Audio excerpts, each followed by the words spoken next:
आखिर ऐसा क्यों हो जा रहा है? जिसको आप पद प्रतिष्ठा दे रहे हैं वो बीजेपी के साथ हो जा रहा है। जहां पद बिकता है वहां माननीय नीतीश कुमार जी सम्मान देते हैं। आईएएस की नौकरी करते सेक्रेटरी हो जाते, इससे ज्यादा तो आप कुछ नहीं हो पाते। लेकिन आप लोकतंत्र के मंदिर में आपको पहुंचा दिया, आपने कलंकित कर दिया। ये तो विश्वासघात है सीधा।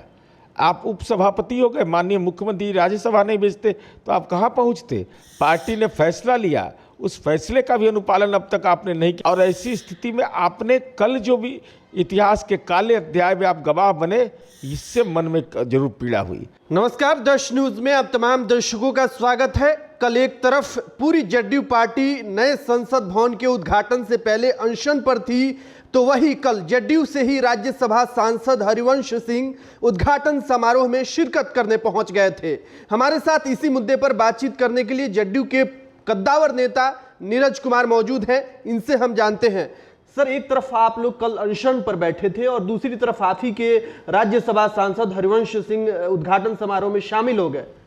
हमने जो आशंका व्यक्त की थी वह साबित हुआ। यह हमारे पुरखे का पार्लियामेंट, और यह पार्लियामेंट की तस्वीर, कल की तस्वीर, नीचे की तस्वीर, न इसमें महामहिम राष्ट्रपति, न उपराष्ट्रपति, न लोकसभा के अध्यक्ष, न राज्यसभा के सभापति, पत्रकारिता जगत के महत्वपूर्ण हस्ताक्षर जो जनता दल में प्रशिक्षण देते थे कि गांधी, लोहिया, नेहरू, जयप्रकाश, सरदार पटेल हमारे पुरखे रहे, उस पुरखे का अपमान होता रहा और आप उसके गवाह बन गए। मन में असहनीय पीड़ा हुई कि बौद्धिक जगत के एक महत्वपूर्ण हस्ताक्षर जो लोकनायक जयप्रकाश नारायण की धरती पर जो जन्म लिया और जिन्होंने दर्जनों किताबें लिखी, सैकड़ों पुस्तकें लिखी, आपने पद के लिए जमीर बेच दिया। जब लोकतंत्र कलंकित हो रहा था उसके आप गवाह बन गए, उसके वहाँ हस्ताक्षर आपने कर दिया। ये चिंता नहीं चिंतन का भी विषय है कि बौद्धिकता के वह कलम का सिपाही अपना पद के लिए जमीर बेच दे।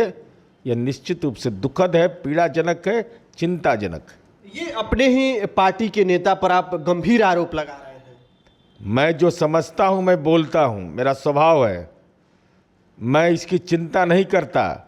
लोकतंत्र रहेगा तो हम रहेंगे, हमारे पुरखे रहेंगे तो हम रहेंगे। जिस दिन राष्ट्रपिता महात्मा गांधी की अवहेलना हो, सावरकर की पूजा के आप गवाह बन गए, जिसने अंग्रेज से 5 बार माफी मांगा था। यही आपने अपनी लेखनी में लिखा था। सावरकर आपके प्रेरणा स्रोत हो गए। हम उम्र में कम हैं लेकिन हमारा आत्मसम्मान जरूर है। आत्मसम्मान को गिरवी रख करके राजनीति नहीं किया जा सकता है।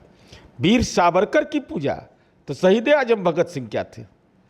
5 बार अंग्रेज से माफी मांगा उसने, आज उसके आप गवाह बन गए। उस उन्मादी नेतृत्व के आप गवाह बन गए। अरे लोकतंत्र का मंदिर सुरक्षित रहेगा तब हम रहेंगे और आप रहिएगा। लेकिन आज लोकनायक की आत्मा भी करा रही हो कि, और पत्रकारिता जगत का वह महत्वपूर्ण स्वतंत्र हस्ताक्षर भी करा रहा होगा कि कहाँ थे, कहाँ पहुँच गए। आखिर ऐसा क्यों हो जा रहा है? जिसको आप पद प्रतिष्ठा दे रहे हैं वो बीजेपी के साथ हो जा रहा है। आरसीपी सिंह के साथ भी वैसे ही हुआ और आज हरिवंश सिंह के साथ भी वैसे ही हो रहा है। देखिए, व्यक्ति का कोई अल्ट्रासाउंड नहीं होता है। जहां पद बिकता है वहां माननीय नीतीश कुमार जी सम्मान देते हैं। आईएएस की नौकरी करते सेक्रेटरी हो जाते, इससे ज़्यादा तो आप कुछ नहीं हो पाते। लेकिन आप लोकतंत्र के मंदिर में आपको पहुंचा दिया, आपने कलंकित कर दिया। ये तो विश्वासघात है सीधा। आप उपसभापति हो गए, माननीय मुख्यमंत्री राज्यसभा नहीं भेजते तो आप कहां पहुंचते।